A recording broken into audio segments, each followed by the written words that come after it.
Welcome to Tungal College online classes.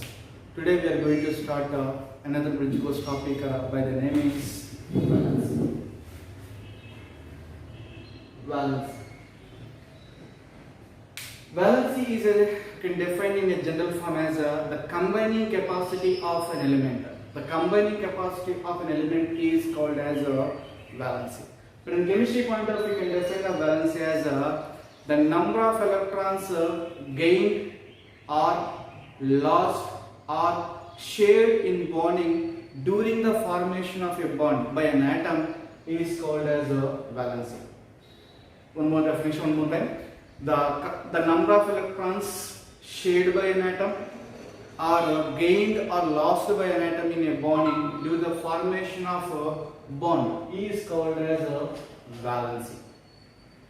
Now let us take some examples. Valency, we can show the valency. So I am taking the sodium. The valency of sodium is equal to 1. I am taking magnesium. Magnesium of valency is 2. I am taking aluminum. Aluminum valency is 3. Its combined capacity is 2. It will only element will combine. It will combine with only 2 elements. It will combine with only 3 elements. So combining capacities. You can take some non-metals. So fluorine valency is 1, oxygen valency is 2, and nitrogen valency is 3. So we got out we have to write so sodium in the form of Na plus. This we are writing as Na plus 1. We have to write as Mg plus 2. This is Al plus 3. Just I did not take the sign. I am taking just only magnitude. Here is F minus 1, O minus 2, N minus 3. This positive represents losing of electrons. This negative represents gaining of electrons. But we are taking sodium valency as well as fluorine valency same 1 and 1. So magnesium valency is 2, oxygen valency is 2, and aluminum is 3, and nitrogen also 3 valencies. Combining capacities. But negative and positive represents positive represent losing of electrons. The negative represents gaining of electron by an atom or element. Now one question arises to you. What is the question is, why the element showing only particular type of valency? Suppose I am taking fluorine. Fluorine showing only valency is 1. Why fluorine won't show 2 valency, 3 valency, a combined capacity, why not 5, 6, 7 and so on? Why the valency of aluminum is 3? Why not 5? Why not 6? Why not 10 and so on? So the valency of an element will be depends upon valence electrons present in the atom. Suppose I am taking any element, understand any element you can take its nucleus. Electrons are continuously revolving in the nucleus in a definite paths. These circular paths we have to call as electrons. Outermost shell, this shell I am taking, this shell is called as a valency shell. Valency shell also called as a ultimate shell. Ultimate shell. The shell just before the valency shell, this shell we have to call as a penultimate shell. Penultimate shell. The shell just before the penultimate shell, this shell, 1, 2, 3, this shell is called as a anti-penultimate shell. Anti-penultimate shell. The shells just before the anti-penultimate shell, whatever number of shells may be, the remaining large shells we have to call it as core shells. Core shells, remaining shells are core shells. So this valence shell, outer last shell, this valence shell contains a certain number of electrons. These electrons, last electrons, these electrons we have to call as valency electrons. The electrons present in the valence shell are called as valence electrons. So these valence electrons will be different from element to element. Suppose nitrogen valence electrons is different from fluorine valence electrons. From element to element, the valence electrons will be different. As a result, the combining capacity also will be different. So let us take why the valence of sodium is plus 1. I am taking sodium. The sodium electron configuration is 1s2, 2s2, 2p6, 3s1. So 1 in the sense this is the first shell. 2, 2, this is the second shell. 3, this is the third shell. Valency shell, last shell has only 3 electrons in this case. Sorry, valence shell has only 1 electron. If sodium will lose this 1 electron, then it will reach noble gas configuration. One more important point is the loss electrons or gain electrons, share electrons to attain stability to reach noble gas configuration. So here is 3. If we lost 1 electron, then the number of electrons 2 plus 6, total number of electrons is 8. So sodium loss electron cannot be into Na plus ion. Then configuration is 1s2, 2s2, 2p6. The number of electrons is 8. So how many electrons it is losing? Only 1 electron is losing. So because of losing of electron, its valence is 1. If you take magnesium, similarly magnesium configuration is so 1s2, 2s2, 2p6, 3s2. Magnesium has 2 valence electrons. If magnesium lost these 2 valence electrons, then we are going to get Mg plus 2. Mg plus 2 in the sense 1s2, 2s2, 2p6. Number of electrons will become 8. It will become stable. So magnesium valence is 2 as usual argument. If you take in the case of negative ion, fluorine I am taking. Fluorine valence is 1. Its electron configuration is 1s2, 2s2, 2p5. Number of valence electrons is, this is the first shell, 2. This is the second shell. Fluorine have only 2 shells. So nucleus first shell, this is the second shell. 2 shells is there. Last shell is nothing but this is the valence shell. Valence shell. This valence shell has 2 plus 5. 7 electrons is there. 7 electrons. To reach noble gas configuration 8, it need 1 electron. 1 electron. So 7 plus 1, total number of electrons is 8. So to reach the noble gas configuration, it will take 1 electron. Gaining of electron leads the minus 1. So its combined capacity is only 1. If you take oxygen, oxygen electron configuration is 1s2, 2s2, 2p4. The number of valence electrons is 2 plus 4, that is equal to 6 electrons.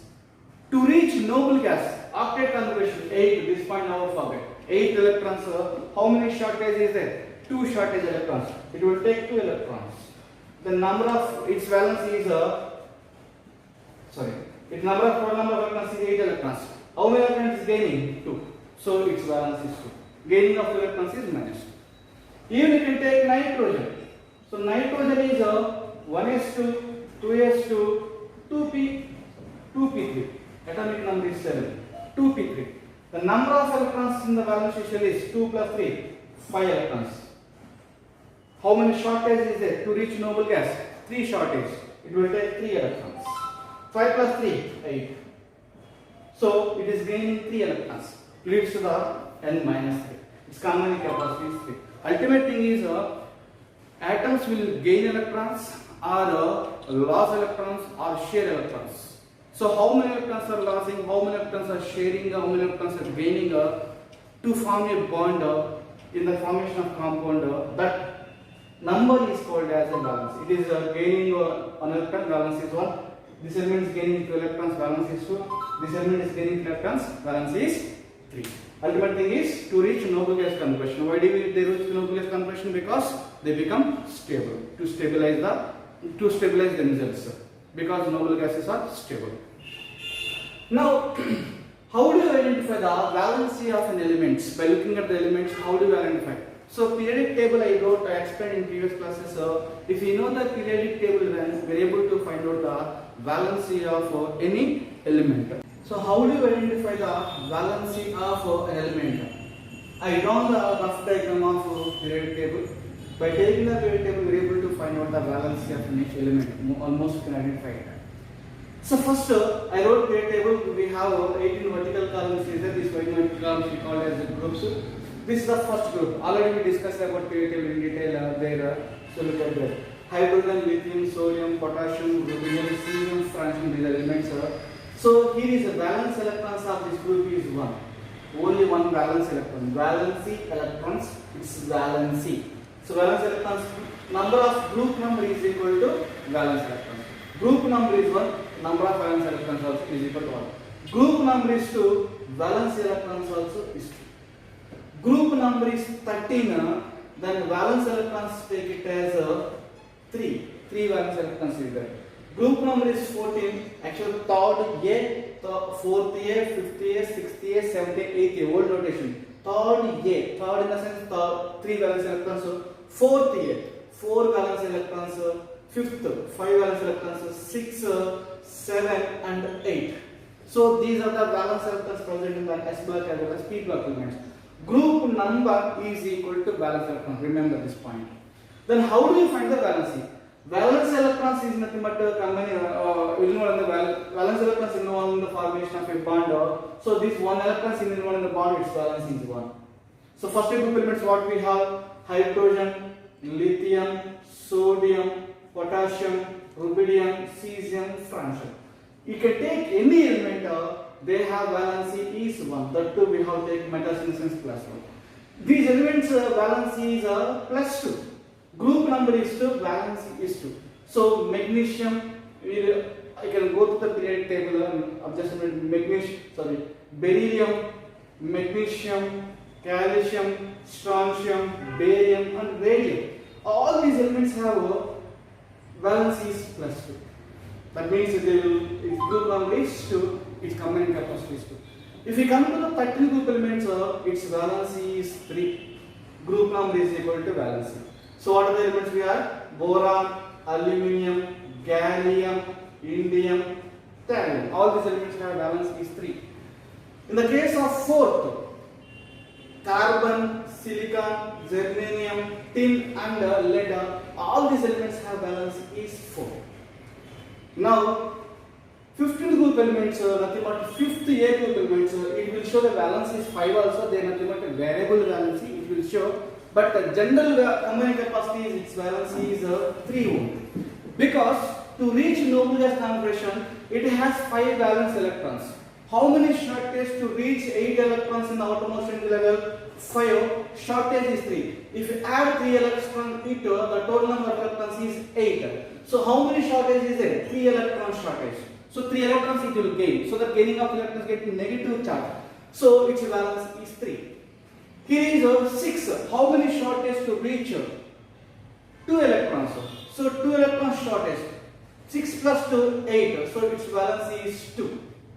Here is how many shortage? 7. Its shortage 1 electron shortage. If you take 1 electron, this will become 1. So if you take 1 electron, total number of electrons become 8. The valence is 1. So here is 8. 8 in the sense its valence is 0. You won't gain any electrons or lost electron. Of course, some compounds is there. The compounds can exhibit 8 valence electron. You can take XeO4. XeO4, the valency of xenon is 8.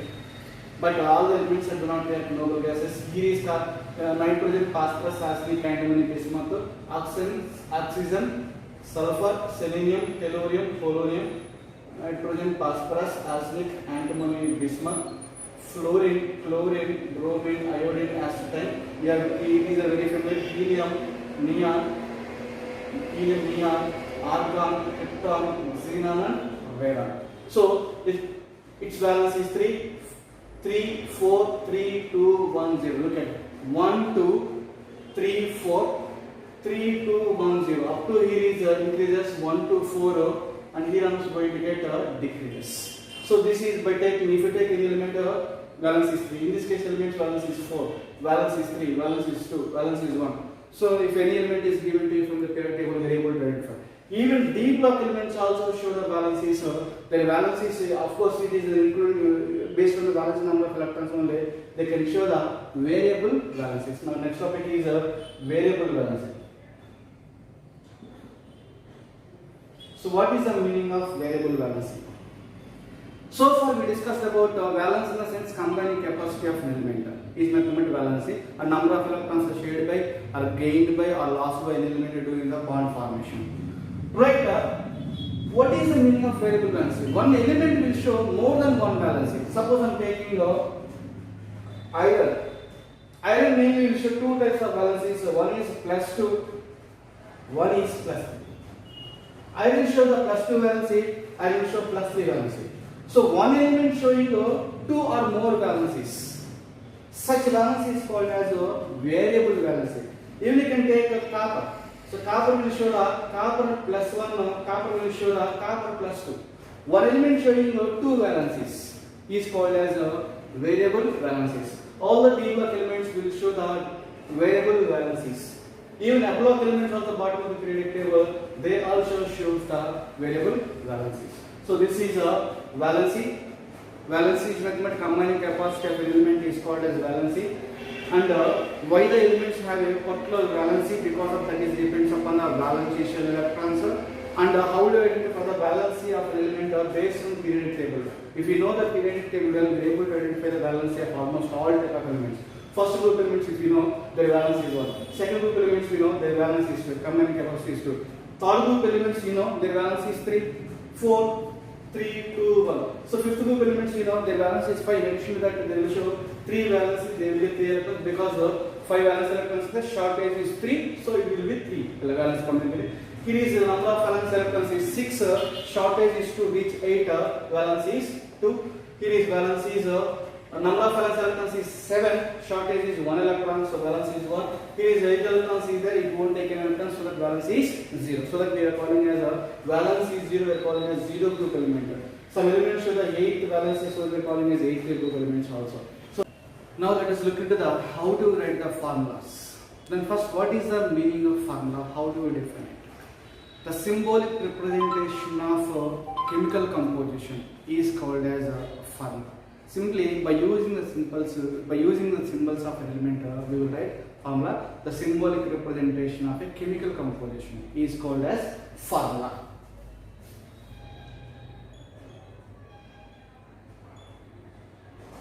Right. How do we write the formulas? So to write the formulas, we can use a method called as a crisscross method. By using this method, we are able to write the formulas. So let us take some examples for better understanding how to write the formulas. I am taking the simplest example of how to write the formula of NaCl from its ions. So first we have to take a positive ion and a negative ion side by side. Positive ion and negative ions we have to write side by side. After writing the side by side, that we have to interchange their combining capacities, and we have to write in the bottom in the form of subscript. Simply we have to interchange the charges. Series Na plus plus 1, series minus 1. As it is you can write Na, as it is you can write Cl. Interchange the charges. That means the Cl minus 1 charge you can write to the Na1, and only should write magnitude, no need to write the sign. Here is Na plus 1, you should write to the Cl like this. Then NaCl, so maintain the simplest ratio NaCl. So this is the formula for NaCl. This is the simplest one. Let us take some complex, some more examples for better understanding. I am taking a Mg plus 2 and Cl minus. So how do you write the formula? First I wrote a positive ion and negative ion side by side, and we have to interchange the charges. So magnesium as is you can write here, Cl as is you can write here. How to write an experiment? Then interchange the charges. Cl the charge is minus 1, you should give it to the magnesium, write it as a subscript like this, Mg1. And Mg plus 2 is there, this shift the charge to the chlorine and write it as subscript. Mg1Cl. Then we have to take MgCl2. The formula for the compound is MgCl2. I will take one more example. Some complex examples. Al plus 3 SO4 minus 2. Al plus 3 SO4 minus 2. As these elements you can write Al and SO4 as well. Minus 2. This take the magnitude, give it to the aluminum. Interchange the charges. Al2 and Al3 is there. Give it to the SO4. If you write like this, this will become 43. To overcome the problem, we have to put this SO4 in the bracket. Then we have to write like this. Then the formula of the compound is Al2 SO4 taken rice. I will give one more example. If you do the many examples, you will get clarity. I am taking a NH4 plus and PO4 CO3 minus 2. This is the example. So as usual you can write NH4 and CO3. Interchange the charges. So NH4 taken twice, CO3 minus 2 sense, this will become, if you write 2 in the sense, it will become 42. What other problem with taking NH4 taken twice and this plus 1, we have to give to the CO3 minus 2. CO3 taken. The simplest formula is NH4 taken twice CO3. So this is the formula of this compound. So this is the method to write the formulas of a compound. I will give some homework questions based on discussed method. How do you write the formulas? I gave you one table. So based on this table, you can complete your own worksheet, pause this video, and do note it and write yourself. So how do you write? I will give an example. Suppose if you want to write the formulas, here I mentioned is anion, cation, negative ions, positive ions. Suppose I want to write a formula for by Na, I want to write the formula for Na, and I want to write a formula between CO3 minus 2. I want to write a formula for these two cases. So take separately, here you can take Na in the form of plus, otherwise here you can take as CO3 minus 2. Do the crisscross. So as usual you can write Na and here is CO3. Interchange the charges. So this will become Na2 and this will become CO3 taken on. And the simplest formula is Na2CO3. So Na and CO3 minus 2, this formula of the compound is Na2CO3. So this is one example. All you can feel, first you can take Na plus Cl minus, the formula of the compound is NaCl. Na plus OH minus, the formula of the compound is NaOH. Actually, if you know that, you able to write directly, you can write. If unable to write like that, take this pattern. So Na plus and OH minus keep side by side. As we can take Na and OH like this and interchange the charges. So Na1, OH1, Na1, OH1 is nothing but we have to take it as NaOH. Here is NaBr and so on. I will take one more complex example by taking PO3 minus. I will take with NH4 plus. NH4 plus. Otherwise, this one I will explain with PO3 minus 3 NH4 plus. So in here we have written the formula of the compound is NH4 taken thrice PO3. This is the formula of compound. How do you write? I am writing here. So first I am taking NH4 plus ion and take the PO3 minus ion. Both you can take side by side and exchange the charges. NH4 and this is PO3. Exchange the charges. 3 is there. Then it will become, if you write it like this, it will become 43. Total problem taking a square bracket. So NH4 taken thrice. This will become NH4 PO3 positive is there. Taking one. So one in the sense no need to take NH4 taken thrice PO3. This is the formula of this compound. So this answer you should write here. So like that you can fill all these homework question. We will continue with another